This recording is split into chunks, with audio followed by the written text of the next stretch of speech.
Growing a Greener World is made possible in part by the Subaru Crosstrek, designed with adventure in mind, built in a zero landfill plant, so you can roam the earth with a lighter footprint. Subaru, proud sponsor of Growing a Greener World.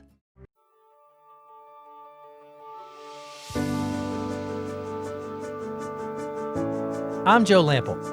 For 10 years, Growing a Greener World has told the stories of the people and the places who are making a difference in the health of our environment and the sustainability of our global community.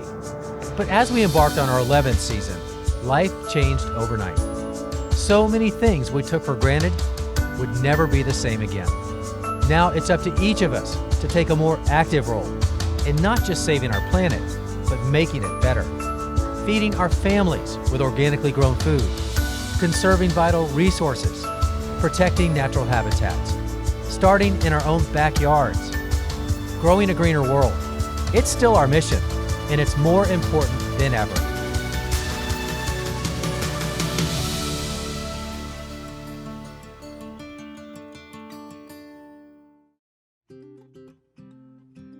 Growing. It is, in a word, what gardening is all about. Encouraging and nurturing new life from the earth. There's nothing quite like seeing those first sprouts spring from the ground, watching that seedling take off and put on new leaves, seeing your plants mature in size as they respond to your care and the conditions you planted them in. And that's why for a lot of gardeners I know, and certainly for many that are new to gardening, the idea of pruning, purposely cutting off the fruits of your labor, goes against everything that we think that gardening is all about. But the fact is, regular and consistent pruning is an important part of good plant maintenance and a skill that every gardener should have. We've talked about pruning plenty of times over the past 10 seasons, but now with many of us spending more time at home, more time in our backyards, more time gardening, there's no better time to sharpen up your pruning skills, get comfortable with cutting back, and breathe new life into your landscape. We've heard that pruning is important, but more often than not, we're paralyzed into doing nothing for fear of making a mistake. But by not pruning, that could be the biggest mistake. We have to prune for several reasons: to control size or shape, to remove dead or diseased branches or limbs, to improve structure, and the one that makes believers out of all of us, to stimulate new growth or flowering. Now, cutting back or pruning to stimulate new growth, that is so counterintuitive. But once you understand the science behind it, it's a game changer. Take this oak leaf hydrangea, for example. Now, this tip bud is called the terminal bud, and within the bud, there's a growth suppression hormone called auxin. And as long as that hormone is there, it's signaling these side buds to remain dormant. But once I make the cut, the suppression hormone is gone. In response, these former dormant buds begin to grow rapidly, and for every one cut, I get 2 branches. It really is addition by subtraction, and that's just one of the facets to pruning that can make it so intimidating for beginners and veteran gardeners alike. It's part science, part art form, and it can take a lifetime to truly master. Rick Smith spends all day, every day related to pruning plants, just as he has for nearly 2 decades. He's built his entire business on doing nothing but pruning, coaxing the very best out of existing plant material and improving the overall health of established landscapes by simply knowing when, where, and how to make strategic cuts with little more than a pair of handheld pruners. And recently, I spent a day doing a ride-along with Rick for some tricks of the trade. Okay, Rick, so another day in the life for you, right? Yes, sir. Tell me what we're doing here. So this is the Walker's residence, and they want an estimate on what to do because it's a hot mess here. So I'm here to give them some advice on what to do. From what I'm seeing here as we walk is that there's things that we can prune now. There's things that we're going to have to wait until beginning of spring or late winter. And that's called a rejuvenation. And rejuvenation is where you're reducing the size of the plant by 1/2 to 2/3 of its existing size. You can't do it now because it's, in the middle of summer, and there's not enough time for plants to generate new growth and harden off before wintertime. And that's really important because if you don't give them that time, as they're leafing out and it's getting cold, then that can be some quick dieback, and then you subject that tree or shrub to potential pest and disease issues. Correct. And also one of the misconceptions that people have is that if you're going to prune plants hard or rejuvenate plants, you would want to do it in the fall. That's far from the truth. Right. You know, because one, if you do it in the fall, especially in October or November, you're going to be looking at bare sticks for October, November, December, January, February, March, you know, and April, 7 months. So Rick makes a list to be typed up for the homeowner as a proposal. Actually, he makes two lists. One list is for long-term items like rejuvenation to be done at the right time in the plant's growth cycle. The other list is for immediate recommendations. It is good to know what shrubs and trees take pruning better than others, and hollies are certainly a good example of ones that can really take a good cutback. Yes, Yeah. Absolutely. On the left front of the house, I would recommend removing the parsonide junipers. Even though we don't do that, I would recommend them hiring someone to replace these. There's too much dead and they're too high. On conifers, you know, especially where you have all this green, once that green disappears and it goes into you know, sticks here, there's no buds. Right. So if you rejuvenated this plant down to right here, it'll never come back out. Right. There's just so many things you have to ask yourself. Yep, and sometimes homeowners that move into a house inherit what was here, and then they have to make that decision, which is, you know, why you're here making these recommendations. Anybody who has a pair of pruners can just go and make a cut and say they're pruning, but that's far from the truth. Whenever you're pruning a plant, every cut that you make has a purpose. There's multiple reasons why we prune ornamental trees and shrubs. One of the big ones, especially with shrubs, is more symmetry.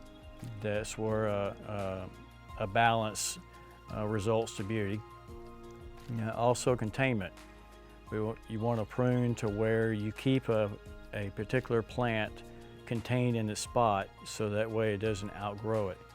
Also, we prune for fruit, flowers. A banana, for an example, if you cut the bloom off a banana while it is fruiting, instead of the energy going to the bloom, the energy will go to the fruit and make bananas a lot larger. The other reason why we want to prune is you want to remove dead branches, branches that have diseases. A small little cluster of insects. Instead of pulling out a sprayer and spraying the whole plant, when you can just make one cut and remove the insects. Because remember, when you're pruning, it's all about the health of the plant. Rejuvenation, for example, is great for the overall health of a plant, even though it can look ruthlessly destructive.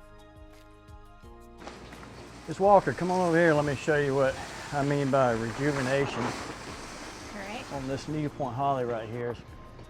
Rejuvenation usually has to wait until spring, but these are up against a huge brick wall with lots of sun exposure. That will produce enough of a microclimate to encourage fast growers like hollies to bounce back quickly. That gives the homeowner and us a chance to see the rejuvenation process from up close. If you can see all of this right here, we're going to bring it down by half to 2/3. When we're pruning it, not only are we bringing the height down, but we're also going to be pushing the sides in as well. And then as I'm going, I'm also going to be removing dead wood that's in here as I go. But the thing you want to do is we're recreating a frame, and that frame is going to produce a lot of foliage to make a new shrub, basically.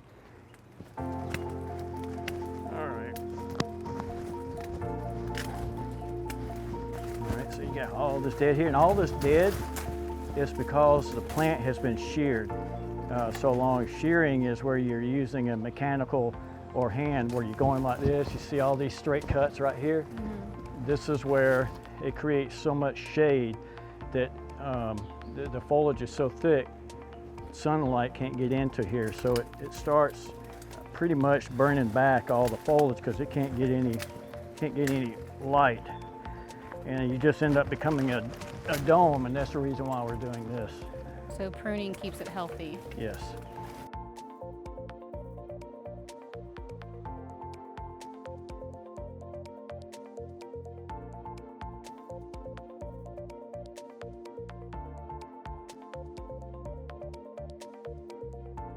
It may look drastic, and often rejuvenation is. It can be shocking for a homeowner to see.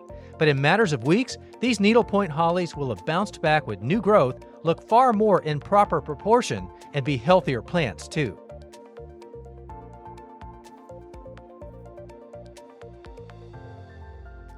No doubt, a properly pruned landscape looks lush, healthy, with everything in proportion.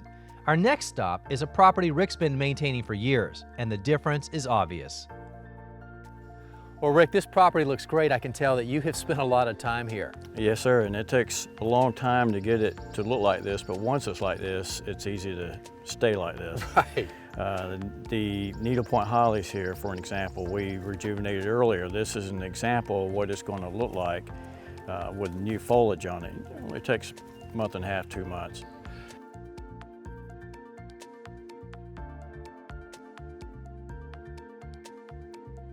Well, Rick, we didn't get very far up the driveway before something caught your eye with these lower petalums. So what is it? Yeah, what bothers me is that way the height is at the top of the bank versus the bottom of the slope where you're standing. The height here is to my chest. The height where you're standing is up to your shoulder, up to your, close to your hat. The ideal when you have a slope is to use a guide, like for example, my waist, my belt here would be perfect. So I'm standing here at the side of the plant and I'm going to walk down, and as I'm walking down, that's what the height of the plant should be like. So that way when you're looking at it from this point of view, it has a nice flow coming around. The technique is that you have this branch right here. All right, the branches that come off the branch, they're called laterals. Right. All right, and one thing you always want to take into consideration is that when you prune to a lateral, like this for an example, you don't want to leave a nub. You know, a nub is that because a lot of the plants that you prune, you know, it would die from here to right here. Yeah. The other thing you don't want to do is you just don't want to be randomly coming over here and doing this, because you might as well just shear, which is what you don't want to do. Right. All right, so if you're going to prune to a lateral, you know, prune to a lateral where you're not leaving a big nub and you're redirecting the growth. All right. When you're redirecting the growth, when you're pruning, it's a good habit to realize that, or take into consideration that the branches are going to grow toward the outside of the plant, not toward the inside of the plant, because you don't want to have the plant so thick. So if you prune it where it's natural, like this, have a consistent method where all the foliage is going out like this, you're going to have a really nice, healthy, natural looking plant. So look for that point on the branch where you have that outward lateral growth. Yes.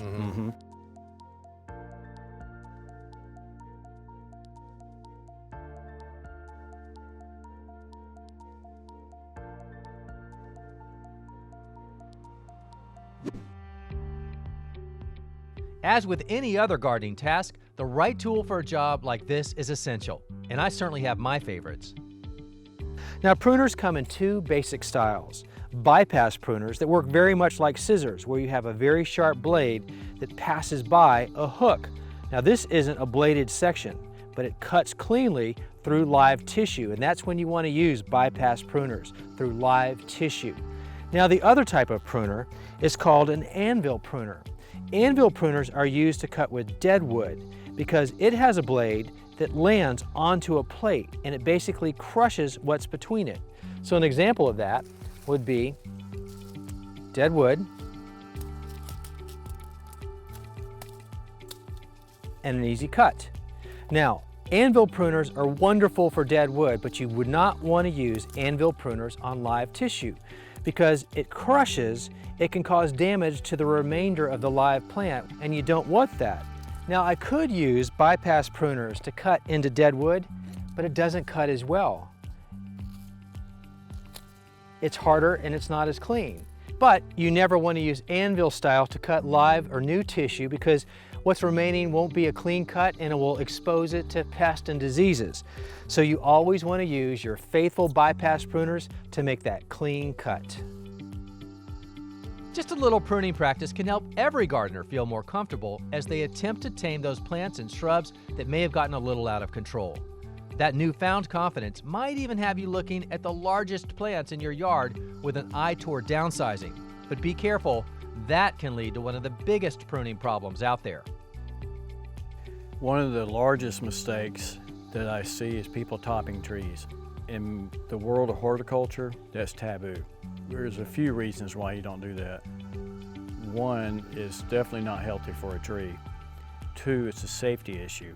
Wherever you top that tree, a lot of new growth is going to form. That growth is going to get larger, and at the same time, where you made that cut is going to start decaying, so that wood's going to rot. Even though you have sucker growth going around it, turning into large branches, when that decay starts going further into the cambium, and then they start breaking off. They're everywhere.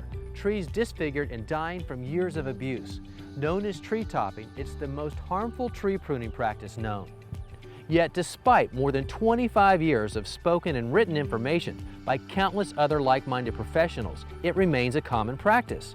According to the International Society of Arboriculture, the most common reason given for topping is to reduce the size of a tree, either because it's become too large for the property or a perception that it may pose a hazard. Ironically, topping is neither a viable solution to reducing size or hazard.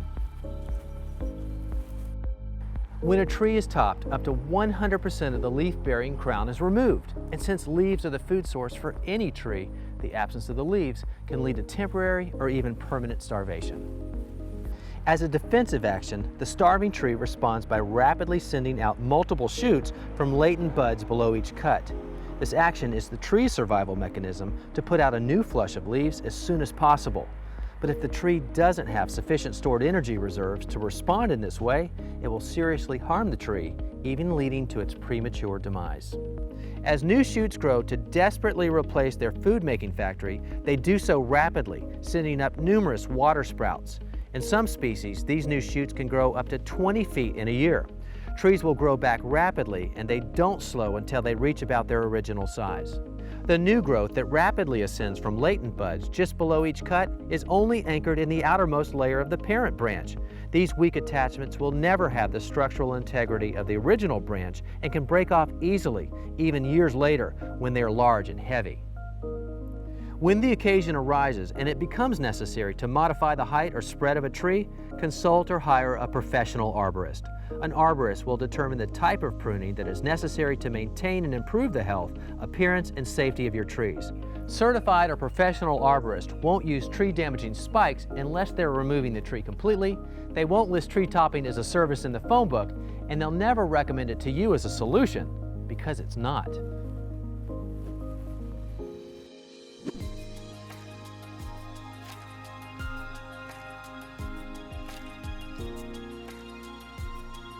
That's not to say, of course, that there aren't times when removing a tree limb isn't warranted. Now, you should never hesitate to call in a pro if you're unsure or if the job feels too big. But if you can safely reach the offending branch, this is a job you can easily add to your weekend to-do list, with a few special rules to keep in mind. So if you have to make a pruning cut, there's a right and a wrong way to do it. Now in this branch, there's some exposed bark, and that's an open invitation to pests and diseases, and it's a good reason to get rid of this branch.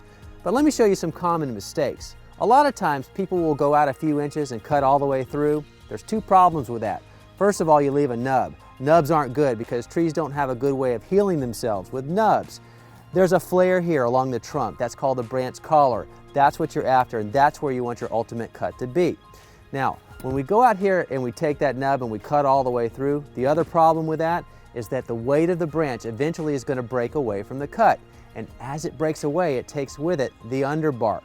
The problem with that is the bark comes all the way down, usually along the trunk.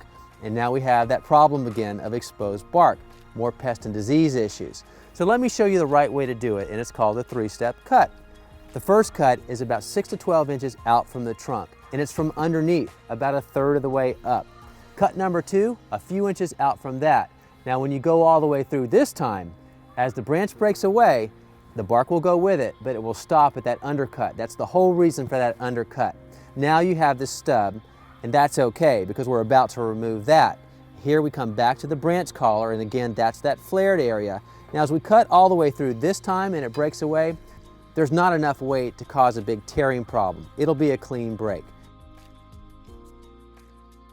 Which reminds me, a lot of people ask me, do I put that pruning paint on here, you know, that black stuff that's kind of like tar to seal it in? The answer is no. Nature is a much better healer than we are. If you do that, you're going to seal in some moisture that can actually make the problem worse. So don't even bother. Let nature take its course, make the right cut, and this tree is good to go. Topping trees may be a no-no, but there's another plant out there that can benefit greatly from the practice, but it may be one you don't immediately think about pruning per se. Indeterminate tomato plants, those are the ones of our classic favorites. It's the ones we most often grow. They're also the ones that keep on growing all through the season and putting on fruit, basically until the last frost. Now, you have two options. If you have the room and the inclination, you can just let these grow and you'll be fine. There's no harm in that. But if you're trying to tame the size, that's when you want to consider topping. And if that's the choice you make, here's how you do it. You decide where you want to make the cut, and typically you look for that last fruit set at the highest point where you're willing to cut above that. So let's take this particular branch right here. Now, if this were being supported by other branches, it would still be growing up, but it's the outer branch, and so it's starting to flop over, which is another reason why you might want to make the cut. Once this continues to go over and the weight of exterior fruit pulls it down, it's going to kink this vine, and you really don't want that because that can cause later problems. So in looking at this, here's that last fruit set that I think is the best place to make the cut. And as I make the cut, I look for a safe place just above it that still provides some foliage relief to prevent or avoid sun scald, and that's very important. So anywhere from here on out is a good place to make this cut, and then I'll look for areas around it where I can still protect this fruit. And this is gone. Now this is counterintuitive for gardeners because you see I have more tomatoes right here, and more flower buds means future tomatoes later, but at the same time, it's going to take a long time for these to mature, and timing-wise, I may not even be able to make it before the first frost comes on. So either way, those are gone, and now I have my last fruit set. Okay, so now I'm looking at how to protect this from sun scald, and so this looks like an important leaf to maybe kind of block some of the sun's direct rays, but I need to also cut this. So I'll cut it just above that leaf set right there to provide some shade. And its neighbor, looks like this is an important leaf, so I'll leave that one.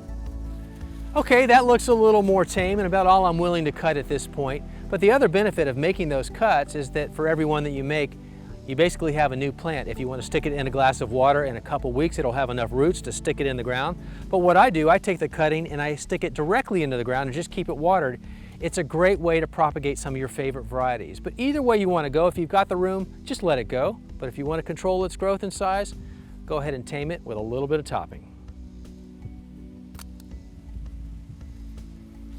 I am not shy about pruning, but after spending a day with Rick, well, it caused me to look at it and all my plants in a whole new way.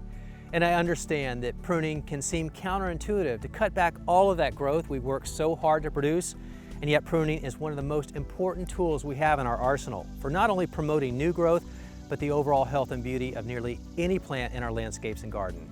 And just like learning the proper soil requirements or the sun exposure or getting that watering amount just right, learning how to properly prune your plants is actually one of the most important components for growing a greener world.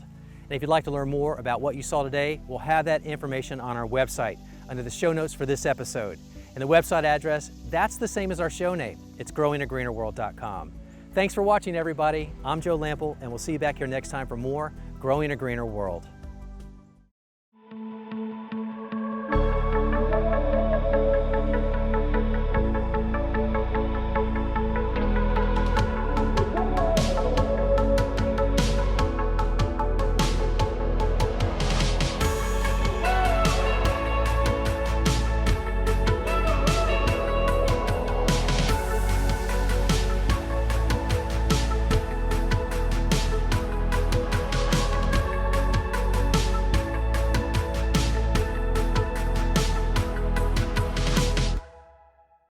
Now you can continue your garden learning online in courses from me, Joe Lample, in my online gardening academy. Classes are designed to teach gardeners of all levels, from the fundamentals to master skills. Explore the courses available right now, plus new topics covering everything you need to know to grow like a pro. Take each class on your own schedule, from anywhere. Plus, you'll have opportunities to ask me questions about your specific garden in real time.